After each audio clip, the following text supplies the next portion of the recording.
welcome everyone. I think we can get started. There's already a number of people here and others are going to trickle in as they generally do. So just a quick introduction to today's session. My name is Bianca. I work with the Global Secretariat of Men Engage Alliance. And today we are having a session, one of our peer learning sessions with Concern Worldwide graduation. And they're talking about how gender transformative dialogues supported an economic empowerment program. I am not going to go into the details of the session. I'm going to hand that over to the organizers. So thanks again for joining everyone. And Adele, over to you. Okay, thank you very much, Bianca. So hopefully you can all see my screen.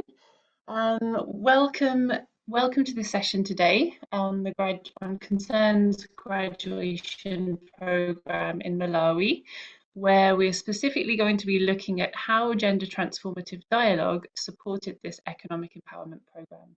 So we're really happy to be hosting this session and very happy that you've been able to join us.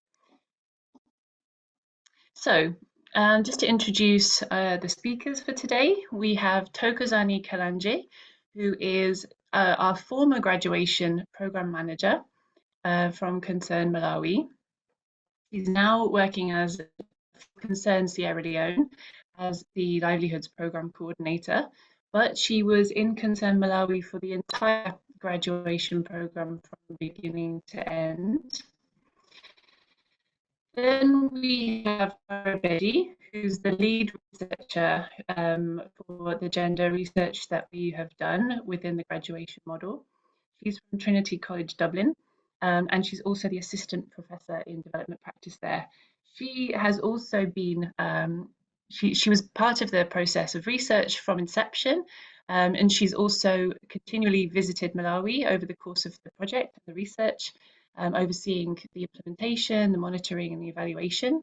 And she continues to lead the rollout of the findings from the research at the national level in Malawi and the international level as well. And then myself, Adele Fox, I'm one of the equality advisors based in Concern's head office in Dublin. And I have also been supporting this project from the beginning. So just to give you an overview of what we're going to be doing today in the session, we're going to start with a background to Concern's work on gender and how we ended up where we got to in implementing a project like this and with this research. Then we're going to look at what the graduation model really is and how it works. Then we're going to look at why we did gender transformative programming in Malawi and the context there. Then we'll focus on our gender component that we designed, so what preparation was involved and how we implemented it. And then we're going to look at the research that was part and parcel of this program and what questions we were trying to answer with that research. And then what we're all waiting for is the discussion on the impact that we've seen through this research and the results of that. So we're anticipating this will take around half the session today, and then that will leave us around half the session for discussion and your questions. So if you have questions coming to your mind as we're talking, then please feel free to put them in the chat, and we'll come to them all at the end. Okay, so Concern's work on gender. So we all know, especially us in this particular audience, we all know how important gender transformative programming is and why we do it. And we know that there are among all of us, there are lots of similarities in the approaches that we use, but there are usually some unique aspects to the way we run our programs, the way we design them. We also know that there's some lack of evidence around exactly what it is that works and how to do it in the most effective way. So Concern set out to develop a particular model of doing this and then to test it through research. And so that's what we're going to talk to you about today, exactly what we did and how we did it, and then the results. So just to take a step back to sort of show you how we got to this point. From around 2012 onwards, we started realizing that in order to get the most progress and to make the most of the results in our livelihoods programs, we needed to do more than just target women. That wasn't enough. Something was missing in order to get the best results, sustainable results. And we realized that what was missing was this piece around interpersonal relationships at the household level, looking at gender norms and power dynamics. And so around that time, we started implementing pilots of engaging men in a few of our countries at the time. That included Liberia, Zambia, and Sierra Leone. And so they were pilots using different consultants, different manuals that they developed, slightly different approaches with similarities. And they were proving to be quite promising, and the results were positive. So that led us to want to kind of scale up this approach to more of our country programs. And Concern is in a very fortunate position of having Irish Aid long-term funding, which comes in 5-year funding blocks and allows us to work in multiple countries in that way. And that also allows us to really think about our own strategic priorities and what we want to be looking at in our programs. And it also gives us a chance to incorporate research into some of those programs. And so it was at that point that we were able to scale up our ambition to incorporate gender transformative approaches in a larger number of countries and also include this research component on gender. So once we had, we'd written this into more and more of our proposals that were going to be funded by Irish Aid, we realised also that we needed support in terms of building, strengthening the capacity that we have in Concern in order to be able to do this. So at that point, we engaged in a global partnership with Sonke Gender Justice, who many of you will know. And since 2017, we've had this partnership with them, which is going on up to date and will be continuing until 2025 at least. And through that partnership, we've been working on transforming our own staff or our partner staff's attitudes around gender norms and gender equality. And then we've been building their capacity to implement these kinds of gender transformative dialogues and approaches at the community level. So Sonke visits many of our country programs and delivers these kind of workshops and trainings with our staff. And that's really built our capacity as an organization. We now have quite standardized tools, manuals and approaches that we developed with Sonke, and then they get adapted to different contexts and different sectors of types of programs. So at the moment, we're doing gender transformative dialogue in with different scope, different scale, in around 14 countries, not just funded by Irish Aid, funded by a range of donors. So that's a kind of roughly where we are at the moment. And the Malawi graduation program ran from 2017 to 2021. So that came in this set of Irish Aid funding, where we, at the same time, we brought Sonke on board. So at this point, I will hand over to Toko, who's going to talk to us about the program in Malawi. Thank you very much, Adele. I'll talk about how we implemented the program before Tara comes in to talk about the research findings. So what is the graduation model? This one's described as a big push intervention designed to move people out of poverty by addressing the many challenges of extreme poverty, simultaneously boosting livelihoods and income, and providing access to financial services.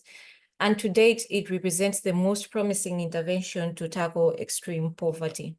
So the graduation program in Malawi was known as Tuoloke in our local language, which means crossing over. So people saw it as a way of crossing over to extreme poverty conditions to better off conditions. This was essentially a livelihoods program which used the graduation approach. It was designed to promote self-reliance and build resilience, thereby reducing the need for external support in the long term. This graduation program also included what we called the enabling environment, So we didn't just target the graduation households, we also targeted some other households in the community, which we called the enabling environment. This program has 5 main interventions. The first one is on comprehensive targeting. So this was where we were choosing the graduation households, and I'll go into details on that in the next slide. And the second component is on consumption support. So in consumption support, this was an unconditional cash transfer. So we did provide an equivalent of 15 euros at the time to each graduation household per month. And this was done for a total of 18 months. And then we also had another component on skills training and coaching. So this is where we had trainings such as business skills training, we had nutrition trainings, we had climate smart agriculture trainings, and others as well. Another component was on savings and financial access. So for this one, it was a must for all the graduation households to belong to these village savings and loans associations. We also did try to link them to formal financial institutions, though there was a little bit of resistance. Yeah, but we did manage to still get them with the meetings in the room with banks so that they could explore the options which were out there. The final component of this graduation program is the asset transfer. So instead of asset transfer, what we opted to do in Malawi was to give our program participants capital transfer. So this capital transfer was equivalent to 120 euros. And this was either for the households to start a new business or maybe to boost an already existing business. So we also did help them in identifying business opportunities and come up with business plans. So all these amounts which I've talked about, both the consumption support and also the capital transfer, where the amounts were selected, first of all, to sort of match the government social cash transfer program at the time, because we didn't want to be giving them extreme amounts which wouldn't have boosted adoption by the government and also other stakeholders. And also we looked at other issues such as the food basket values at the time. So this graduation program was based on the global graduation approach, which was first of all piloted by BRAC. And at the time we knew 3 things. First of all, we wanted to adopt it to the Malawi context. Secondly, we wanted it to include a gender transformative component. And we know that some other programs using this approach have targeted men only or women only, which had mixed results. So we wanted to take a different approach by engaging household cohesion. And the enabling environment, which I talked about earlier, was very important because we wanted the graduation households to graduate into an environment which would help them to sustain the gains that they have made. This program was for 5 years. From 2017 to 2021, we had an extension of 1 year at the end, but the research is still continuing. So we targeted people living in extreme poverty who had labor capacity, and also those who are married because of the gender transformative component. In terms of participants, there were 2,000 graduation households. Of the 2,000, the first year, we had 200 who were part of the pilot stage. So before we fully rolled out the program, we had a pilot stage where we wanted to get lessons learned so that if we have to tweak the program before we fully roll out the research, this was our chance to do so.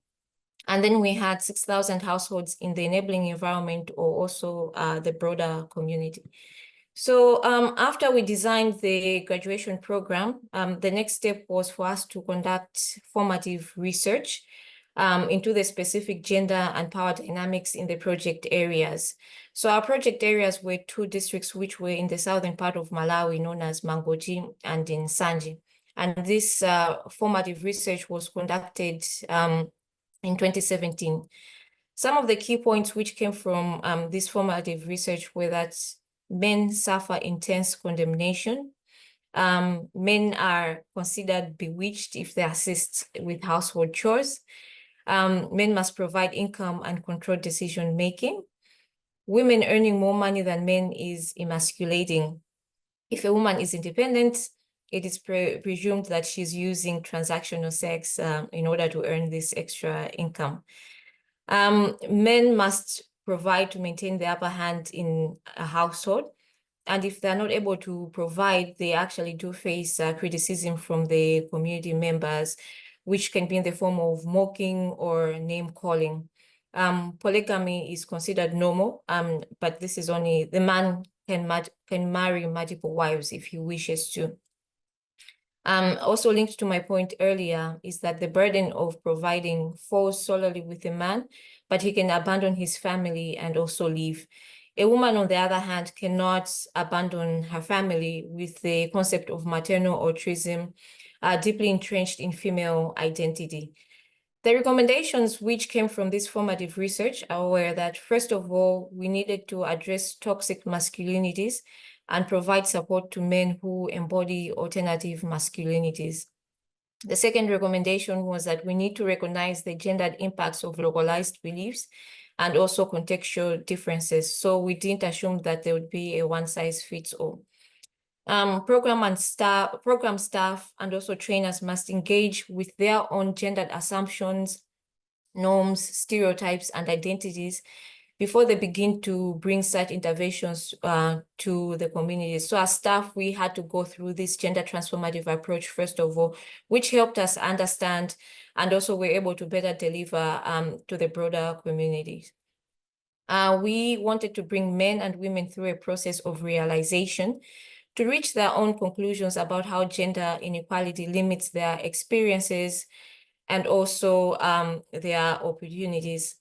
So as you can see from this point, you can see the importance of shifting gender norms. Our aim as concern is to reduce extreme poverty. And you can see from the key point from this study that without shifting negative social norms, it would be very difficult for concern to reduce extreme poverty. Gender is actually more than just targeting women. It requires shifting norms and attitudes. So we aimed to design a gender transformative approach or component, meaning shifting inequitable gender norms and attitudes as part of the graduation program. How to do that was the question.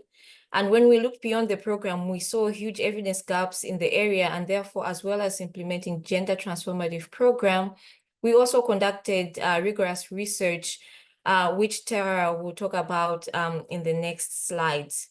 Now, the gender transformative component. This one, in our local language, we called it Umodzi, which means united. So this a component engages couples to discuss issues such as gender norms, power, decision-making, budgeting, violence, positive parenting, and also healthy relationships. This module aims at transforming gender and power relations among the targeted couples, and it promotes economic empowerment and agency among women. With this approach, we aimed to be gender transformative within our graduation model. In terms of the theory of change, the Umodzi aimed to increase, first of all, cooperation between couples, so that the couples make more decision-making, they have more joint decision-making, and also they create a common family vision. We wanted to increase household budgeting and planning skills, which therefore would increase the efficient resource allocation, increasing productivity of the household, and also strengthen savings and investments and resources which are spent on children. We also wanted to increase couples' communication skills so that this enables better stress or anger management. We aimed to also increase women's income generating options by changing attitudes around acceptable occupations and also issues around mobility of women. Umodzi also aimed to decrease conflict and violence between couples. This may be conflict and violence which is triggered by shifts in power due to the female spouse being the graduation program recipient. And also we wanted to decrease conflict between children and parents through providing new and better ways of parenting. In terms of the approach, there were 12 graduation couples which met together per group. and also per community. There were 12 sessions which were delivered over 12 months. So we had one session each month. Each session was designed to be 2 to 3 hours long, and it was facilitated by the concerned gender officers. We had mixed sex and also single sex couples. After these sessions were delivered, we had caseworkers who did follow-up household visits to enforce the messages and also to see if there are any questions or queries if the participants had any. And if there were any absentees, we had rapid catch-up sessions for them. So on the right, you can see the modules in the gender transformative approach. As I mentioned earlier, we had some sessions which were joint and others were separate for males and for females. So for instance, modules 1 and 2 were joint sessions. 3A and 3B is where these were separate sex sessions. So for instance, 3A, the man box, this one was for men.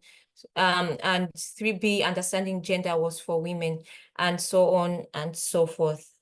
So once the manual was developed, we needed to make sure our own staff's attitudes were positive towards gender equality and that they also had the skills to implement the manual. This is where Sonke Gender Justice support was crucial. They visited Malawi several times, starting in 2018, to work with the team. Generally, they facilitated 1 week gender transformative workshops and 1 week training of trainers and refreshers. They were very experiential, interactive activities designed to explore and challenge participants' views on gender. So the activity you're seeing in the photo above is known as the gender fishbowl. This is where women are sitting in the center of the room, and then they answer questions around their experiences as women. The men listen in silence. Then roles are reversed and men sit in the center, answering questions about their experiences, and women listen also in silence. This kind of activity helps to promote empathy and also listening skills. And the slide in this the activity in this slide is known as the violence clothesline, where participants write down their experiences of both perpetrating and also experiencing violence and how it felt. They then walk around the room reading all of their accounts of violence and how it felt before having a discussion about it. So this is a very sensitive and very powerful topic. And these two are examples of the types of activities that Sonke facilitates. Similar types of activities are also those that are in the Umodzi manual with the 12 modules that I showed in previous slides. In terms of the impact of Sonke's work, we have a quote here from our Gender Program Support Officer from Concern Malawi. The Sonke training was eye-opening in so many ways. After the training, I noticed changes in how male and female staff interacted when we realized different assumptions that we had been making about our colleagues. Even in my own home as a husband and a father, I started conversations with my children and my wife about gender equality and negative norms. The training helped me in facilitating sessions with communities as I could speak about my own assumptions and the changes that occurred for me personally. So once this training for staff was completed, then the implementation of the program could begin. So I will now hand over to Tara to talk about the research component and also the results. Thank you very much. Okay, thank you very much, Adele and Toko, for setting the stage so nice and clearly. And thank you to MENengage for hosting this very important session. As Adele said, my name is Tara, and I'm going to talk today about the research component that was embedded in the graduation program in Concern's Malawi project.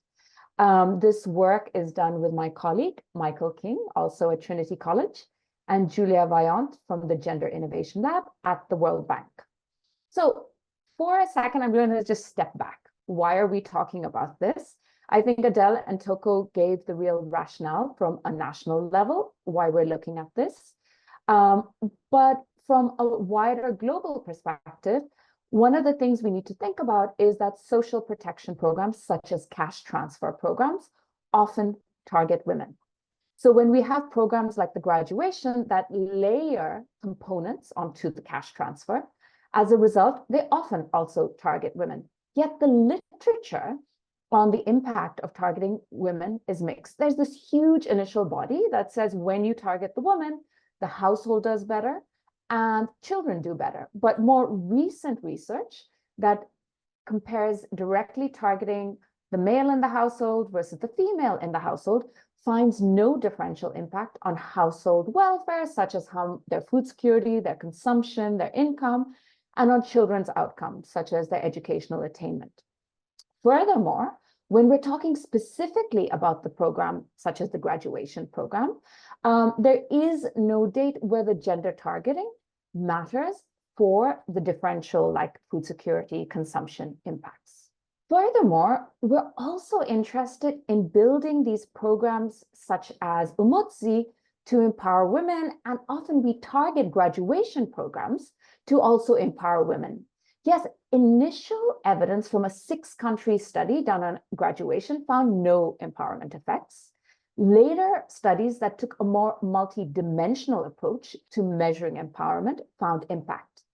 Yet earlier research suggests there might be unintended consequences from such programs targeting women, such as limiting women's movement. Because if we think of women, especially in rural contexts that are working, taking care of children, elders, have multiple roles and responsibilities, and then we're layering it with this anti-poverty program that is promoting them to work, it can affect their time, what they take on. There was also an earlier paper that found a possible takeover by men on income generating activities over time. So for instance, if a woman had livestock, the children of the livestock were then owned by the male.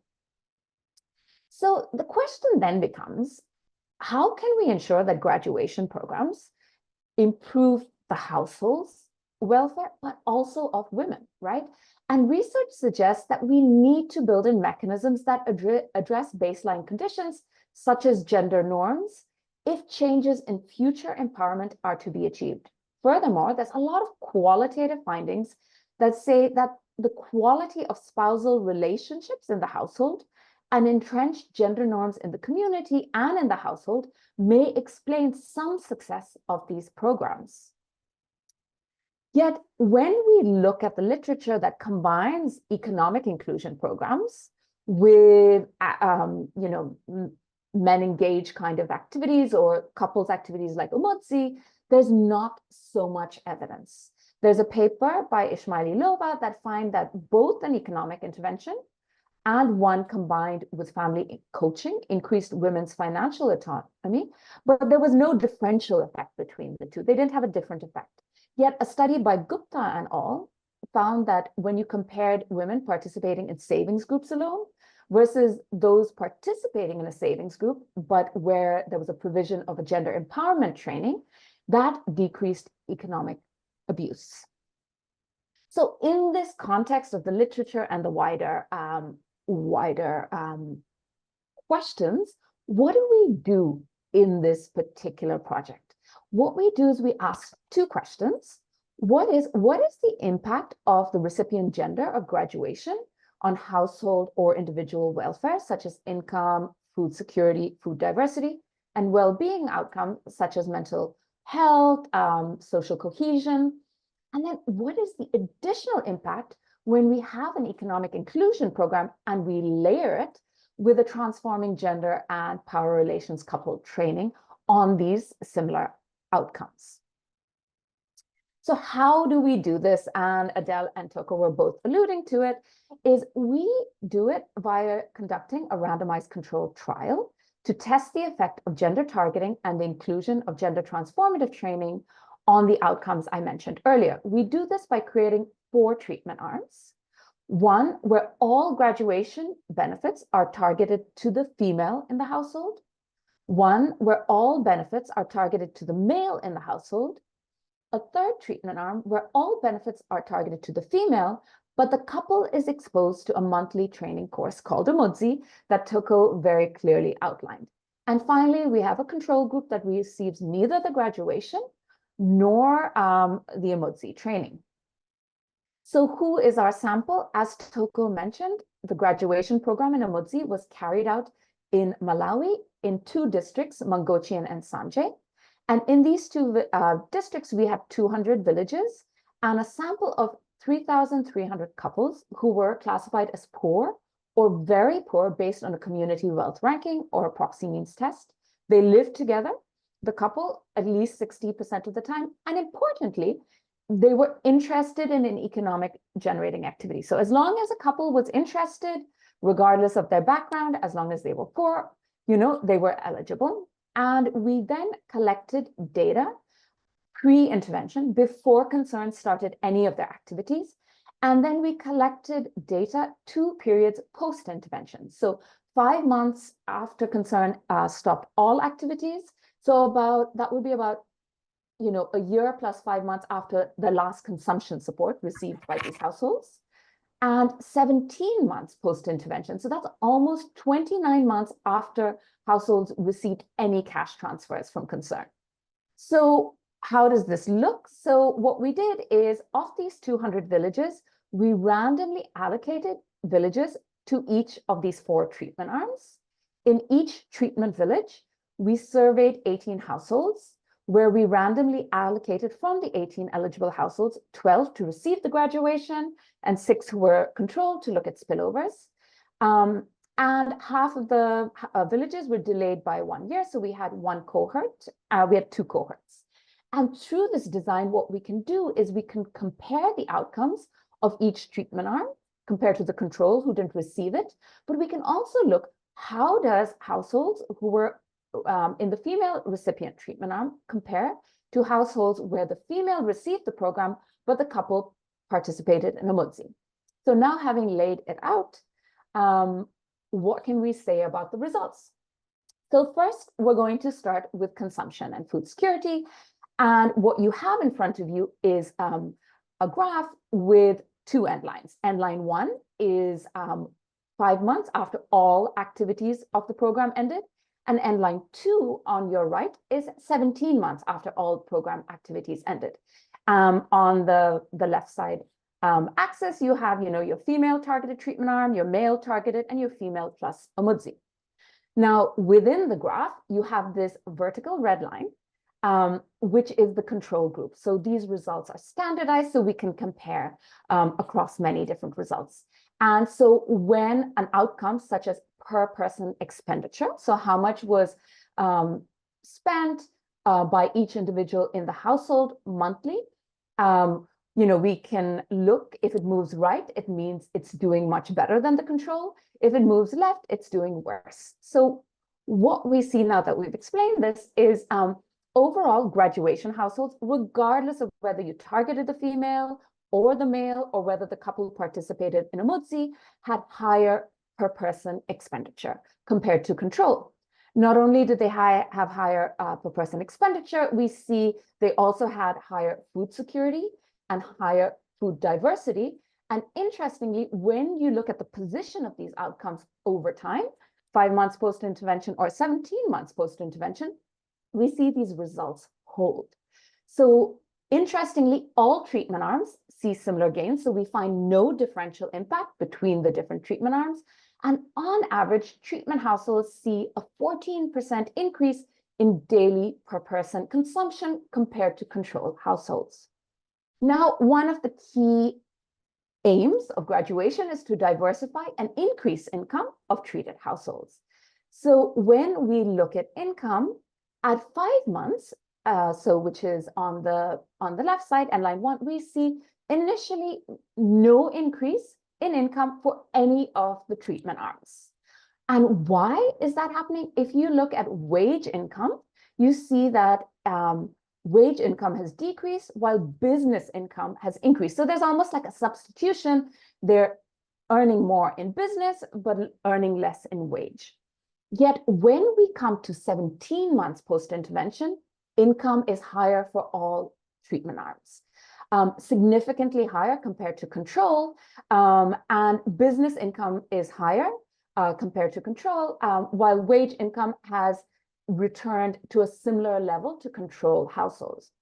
What is also important about this is when we compare female targeted versus female plus Umodzi, we see the Umodzi households have the greatest increase in income. It's about 55% higher than control households.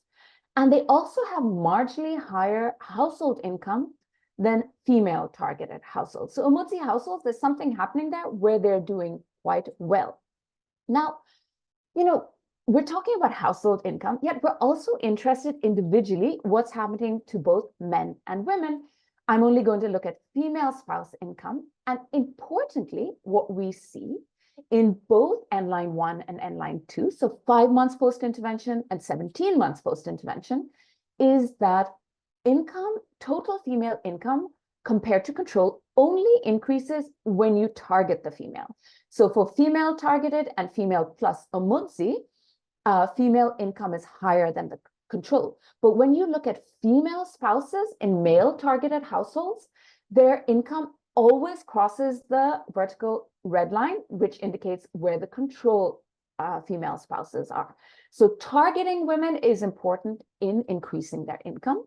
What we also find is that business income for Umodzi households, so female spouses in Umodzi households have higher income than women in female targeted households.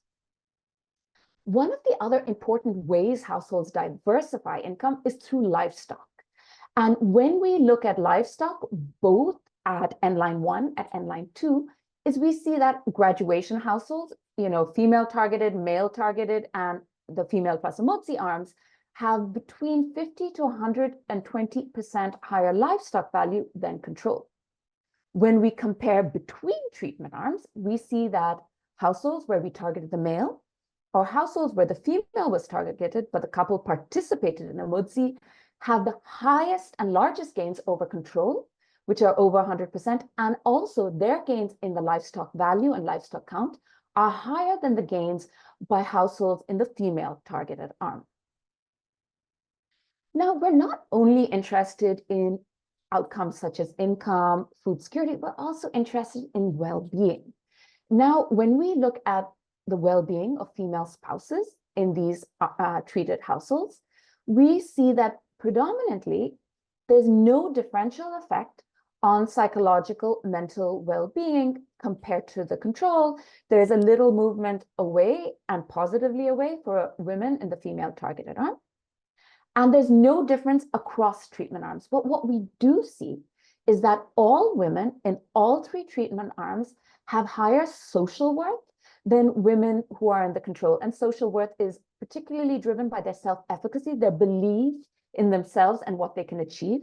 We also see greater social cohesion, how close they feel to their community and to their household compared to control. Now, when we look at the mental well-being of male spouses, there's a really interesting result I want you to note, particularly at N-line 2.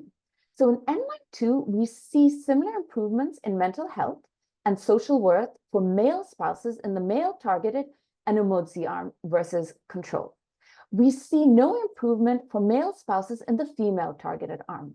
So involving the male spouse either via directly targeting him or involving him through the couples training results in higher mental well-being that is similar in its effect size across those 2 arms. And this is higher than when the male is not involved, as was the case in the female targeted arm. Now, one of the key things we're really interested in is empowerment, right? So how much more say do women have in decision-making, in their ability to engage in economic activities, in their ability to receive the returns from these economic activities. So if we think of Naila Kabir's paper on empowerment, where empowerment is a process that happens over time, we look at empowerment and we try to break it down. In these results, we first look at economic agency, which is the woman's ability to engage in economic activities and to have the returns, the income from these activities go to her. And what we see is that all female spouses in all 3 treatment arms, female-targeted, male-targeted, and female plus Umodzi, see higher economic agency.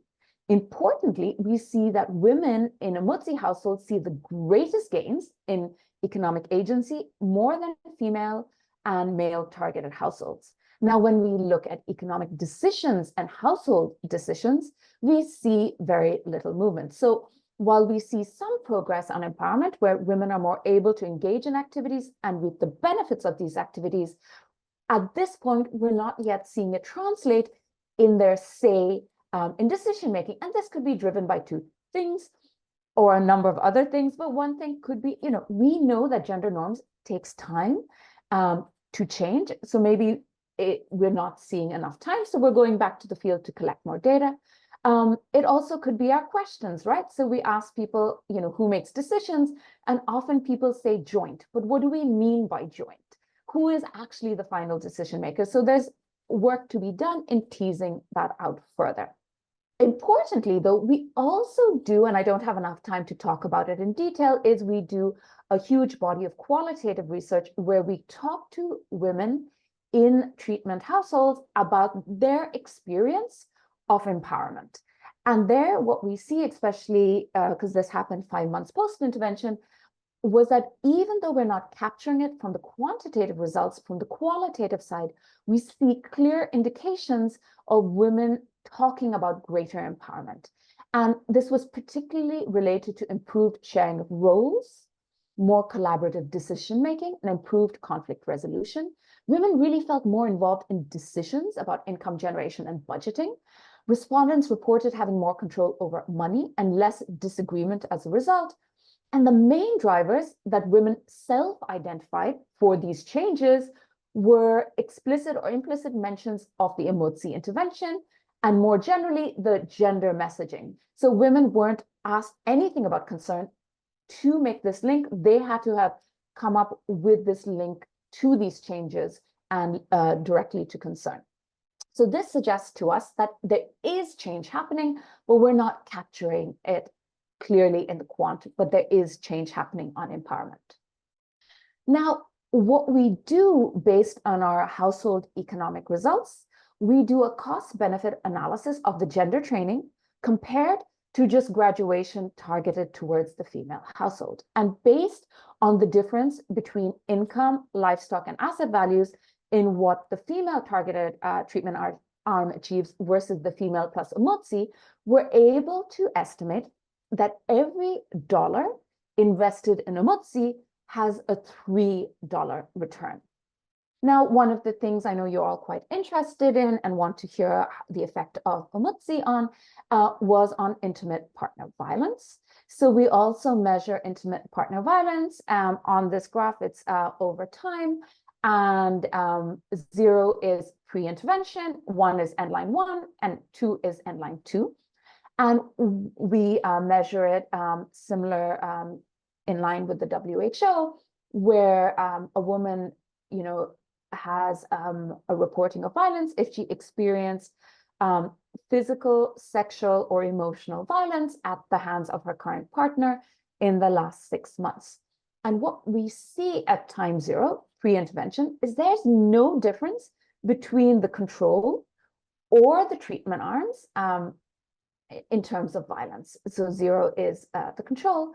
What we see at time 1 is while the experience of violence experienced by any of the treatment arms, it's decreasing. It's not significantly different compared to the control. But by end line 2, we find an overall decrease in violence for the treatment households compared to the control. Now, in the medium term, the program induces a 5.6 to 7 percentage point reduction in violence. These impacts are equivalent to about a 30 to 40% reduction compared to the control arm's experience of violence at baseline.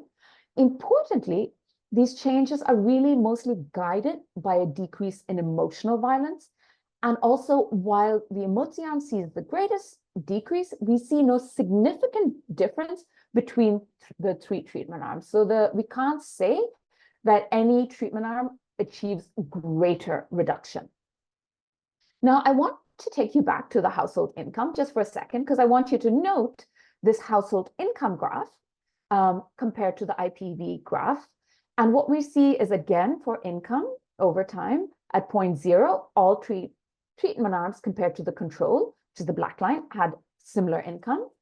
At 1, income increases, but it's not significantly different to 0. At endpoint 2, income is higher for all 3 treatment arms compared to the control. And I'm just going to go 2 slides back just to give you a visual, is to note that this timing of income increase is similar to the timing of the decrease we see in violence. So now you're wondering, when is she going to wrap this all up? So on that note, I'm going to conclude with 3 key points. First, what we show through our research is that Umodzi, combined with targeting the female in the household, improves household outcomes on income, livestock, and assets more than just targeting the female in the household. Based on our cost-benefit analysis, a clear case can be made for the addition of gender transformative training to social protection programs, particularly along the design of Umodzi that Toko has talked through. Now, while we don't cost benefit the other impacts, we also show that Umodzi not only benefits the household, both female and male spouses within the household are better off with the gender transformative training. At 17 months, the couple's empowerment training improved female economic agency, male mental health, and the couples were more likely to stay together. Now, when we look at gender targeting, whether we should target these economic inclusion programs to men versus women, at the household level, we see similar gains in consumption, on food security, on food diversity, and there's no difference in targeting the male versus the female. But it's important to note that targeting the male might reinforce some existing gender norms, because what we do see that compared to male spouses in the female targeted arm, male spouses in the male targeted arm had higher male livestock ownership, so maybe cementing his economic position in the household. We also do find that females do gain in the short run from being targeted. They have greater economic decision-making and agency. It's just that we don't find these impacts by 17 months. So where can we go from here? One of the core questions you all probably have is, okay, this is great, but this is at an individual household level. One of our questions is it important to tackle these at the community versus and/or household interventions for gender empowerment? So in Mauritania, we're building on the work in Malawi by layering a government cash transfer with a household and community gender intervention. Initial results, it's very initial, suggests an increase in female participation on economic activities, improved control for women on income, and higher self-efficacy of husbands. Another key question we ask is that I think we need to look at is intensity and duration. How long and how often do these interventions need to happen to bring about the needed change? And also the question of scalability. How can we take these programs and really scale up within graduation to a more national level? And on that note, I'm going to end and hand it back to Adele. Thank you very much. Thank you, Tara. So now that we have generated this evidence and we've shown how effective this type of gender transformative programming can be within the graduation model, we've heard from Tara how including Umodzi has improved a range of outcomes for both individuals and also for households, and that there's a positive cost-benefit ratio as well. So now that we have this, we want to ensure that this learning is applied beyond just the graduation program in Malawi. So we are looking to influence social protection strategies in Malawi, but also in other countries as well. So to share with you what we've done to date, we've been continually advocating the Malawian government's national social protection strategy, working with UNICEF and the World Bank, who support government. We also shared our findings with the Rwandan government on their social protection working group, And we've also presented at the World Bank Impact Workshop, which was with representatives from a number of different governments, including Lesotho, Ethiopia, Mozambique, and others, to try to influence them as well. As Tara just mentioned, she at Trinity College, they're working with the Mauritanian government using the findings from Malawi as well. Next month, we'll be presenting to the Gates Foundation, who have committed to graduation programming and are interested in the gender component. So we'll be hoping to influence them as well. We are, of course, disseminating our findings at various international fora like this one, so that we can share what we're doing with other practitioners. And then, of course, we are also to use the findings internally within Concern's other programs. So to find out more, you can go to our website, concern.net. We have a Knowledge Hub tab, so you can go there. There are a couple of pages on there which have some resources, policy briefs and things like that on this project. So you can either go to the Malawi Graduation Project or you can go to the Gender Research. You'll find information on both of those within the Knowledge Hub. We also have a video that we produced, which is around Concern's work with Sonke, and it focuses on one which is Malawi. And so you can really then see what that Sonke workshop and the training looks like with our staff, and then how it's translated to the community level. And also you can hear some direct stories of impact from the community themselves. Michelle put the link to that video in the chat earlier. It's on YouTube. And if you'd like to contact any of us for more information, I've put the email addresses there for you. So with that, we will stop talking and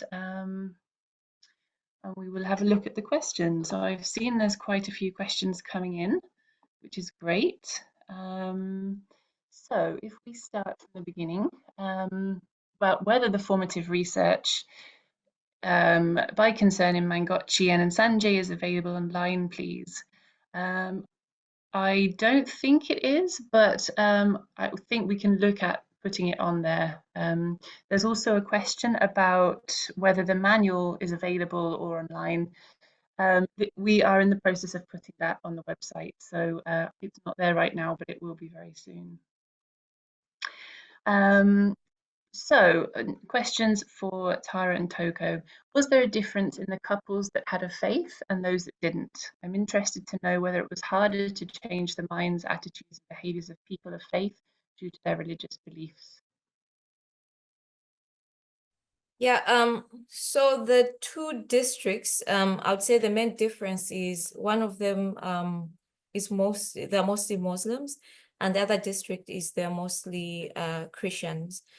In terms of when we're giving out or training, having these dialogues on gender transformative approaches, we had to be more sensitive on what we said in the districts where there were more Muslims. And also, like, so there were some small things, such as the sitting arrangement was very different. Because when you're with these couples, it's like they're sitting in a circle. So every man has to sit with his wife. They have to sit next to each other. So it was man, woman, man, woman. But when we came to Mangochi, which is where there were mostly the Muslims, they were not comfortable with these sitting arrangements. And what we had was man, woman, woman, man, and so on and so forth in a circle. And one of the other things is that in Mangochi, because of their religious beliefs, women don't really talk at such public gatherings or in such dialogues. So we had to make them comfortable, make sure everyone's comfortable that the women can speak during these sessions, and tell them the importance of the women speaking in these sessions.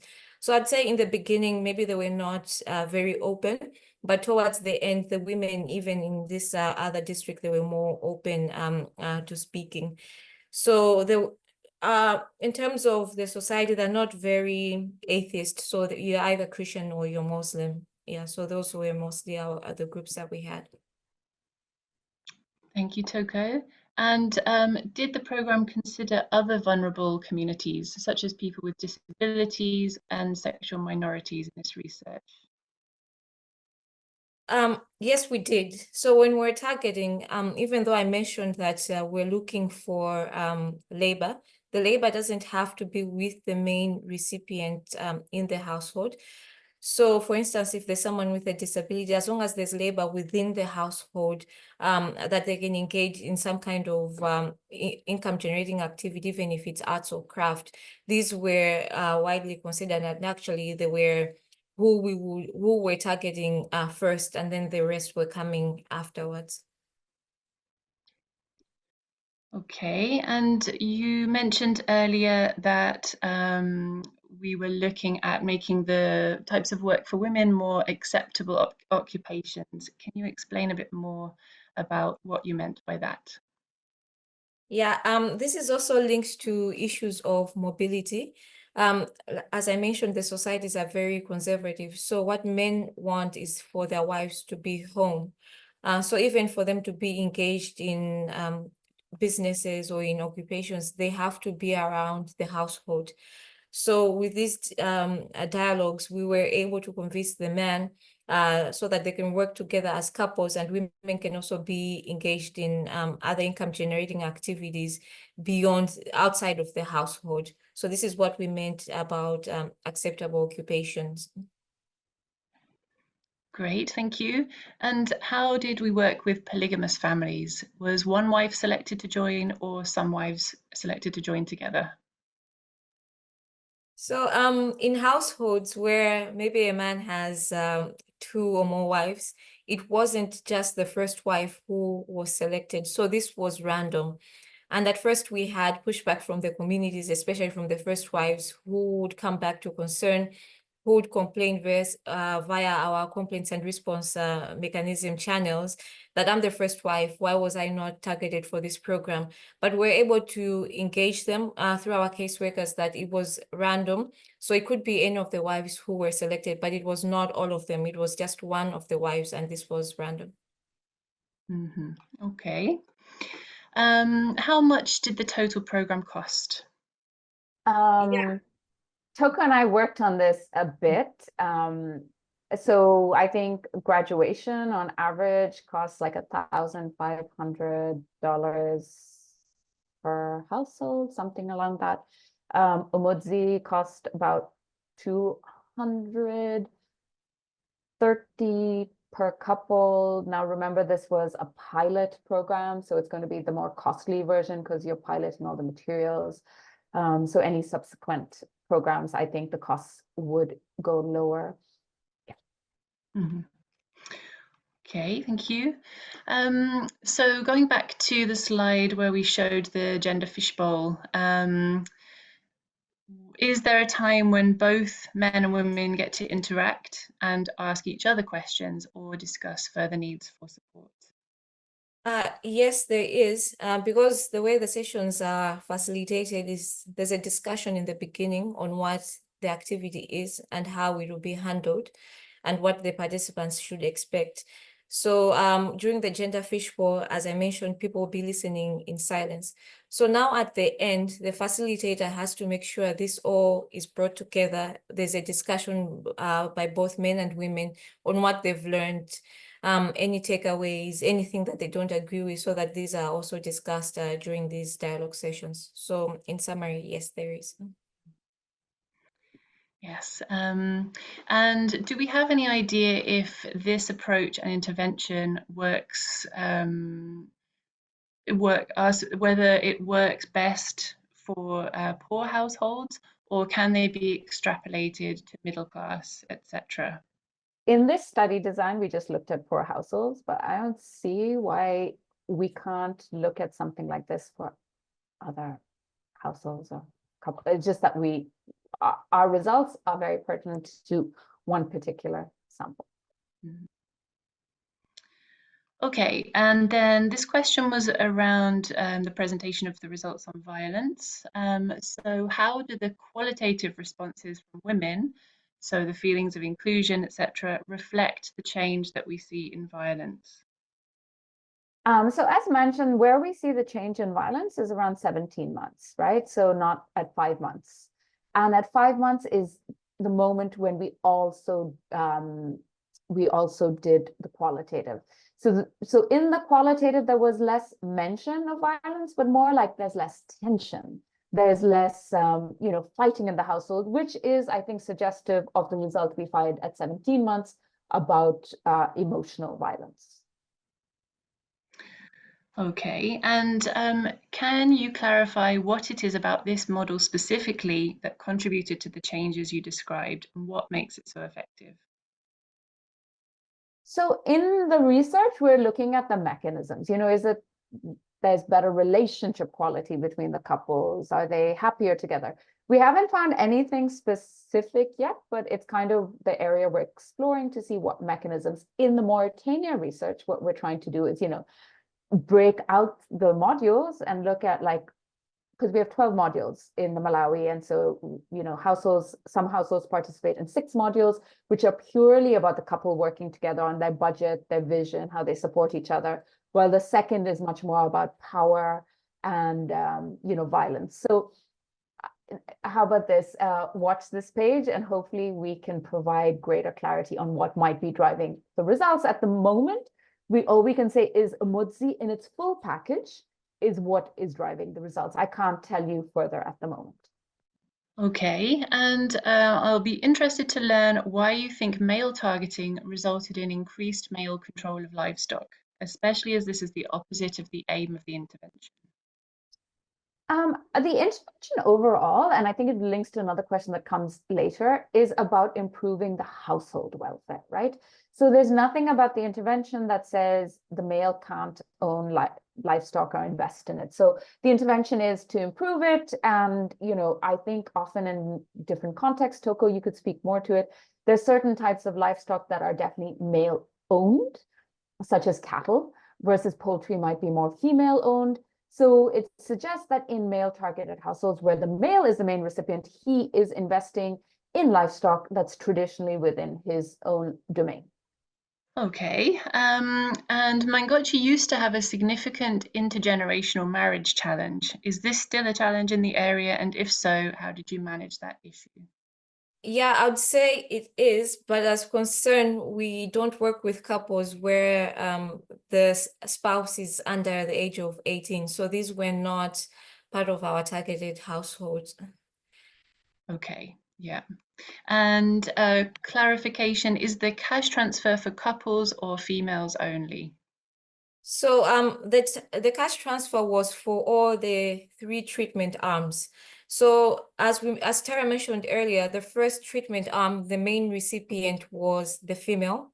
The second treatment arm, the main recipient was the male. And the third treatment arm, the main recipient was the female, but these are the ones who went through the gender transformative dialogues. So yeah, it wasn't just for the females, it was for all these graduation households. They all got the cash transfer. And it was very clear in concerns like introduction to the household is that while whoever is the main recipient, this program is for the welfare of the household. It's to improve the overall household's well-being. So I guess you could say the cash transfer is for the household. Thank you. Considering the costs, could you see this being a future payback model where couples who graduate could provide support, either financial or in kind, when scaled up? These households are poor. These contexts are poor. So they're doing much better, but they're still poor. And if we think about the costs, right? But if we think of the cost benefit ratio, even for graduation based on existing studies, while it is costly, it is one of the most cost-effective programs, right? So the returns on these programs are huge. But I think, what you see like in Bangladesh and other countries, you're graduating them from extreme poor to poor, then hopefully to middle class. So there's still a long trajectory. And what you're hoping is these households are resilient, and by helping them move one level up, you can focus on the next group. So I'm not so sure about this, but maybe Concern has looked at this further. I'm not sure I can answer that at the moment. Okay, thank you, Tara. And another question is, what surprised you the most conducting this research? Were there any unexpected results or some non-verified hypotheses? I mean, I guess what you always like what I went going in was thinking it was more around the empowerment, where we were going to see more of the results, and where we didn't see so much movement. And I think the more I study it and the more I study the questions, I can understand that. I think income was really interesting for us, that these households and we would expect it, but to see it, like you're promoting couples to talk about budgeting, how they spend their money. You're talking about promoting couples, how they vision together. What do we want to achieve as a household? So it's not surprising, but when you still see it happen, I think it's still surprising. I think for me that the surprising thing was that we thought that IPV would reduce more for the Umodzi couples, and actually what we saw that it was very similar across the 3 treatment arms. And so I guess it didn't have the effect that we would have hypothesized it had on that particular outcome. And another question is, how much interest has there been from other country governments so far, and how much can they really take on board the Umodzi model? I mean, I guess one thing, like you said, Adele, is like Mauritania, it's in a pilot phase, but the government has taken it on board and is piloting it. We're talking with the ministries in Sri Lanka about piloting it in Sri Lanka, because you still have to contextualize it, right? So you still have to come back. I was at a meeting 2 weeks ago with with the gender ministry in Lesotho, and we were talking about potentially bringing it there. So there's a lot of talk now to see where all the action will happen in result of scaling up. But I think that's the key thing. And there were like loads of conversations, like with UNICEF in Malawi, as you mentioned, Adele, about taking on board, and you guys concerned officially at the learning event we were at 2 weeks ago, handed over the Umodzi manual to the Ministry of Gender in Malawi because it was requested. So, I mean, Toko, I think from your experience, quite a few of activities are already taken on board, at least in the Ministry of Gender to some level. Yeah, one of the ones was our influence on policy, on the social cash transfer, the strategy in Malawi, and also being asked to share our findings, our learnings, all the different ministries, donors, and also other NGOs who we have hosted, who want to learn more and hear from the actual communities how they have benefited from this program. And going back, there was a question earlier around how this valuable and insightful research can really influence policy change. Are there any other main policy asks that we want to highlight on top of what we've already said? I mean, I think the key ask, often it's hard to push many, but the key ask is, based on the cost benefit, there's a strong case to incorporate gender transformative training in economic inclusion programs. I guess we just have to be careful. Like, this result is very specific about one type of program. But I think there's a clear case for it to be considered and taken on board. That would be, at least from the research results end. And will we continue to track results for these households over time? And is that by Louisa, who was in Malawi? So Louisa, who just asked the question, was one of the main, like, helping contextualize and pilot and do all with Umodzi. So it's great to have you online, Louisa. So, but yes, we just got more funding from Innovations for Poverty Action and from Concern Worldwide to collect follow-up data this year and next year for the 2 cohorts. So it will give us almost like 4 years post-intervention.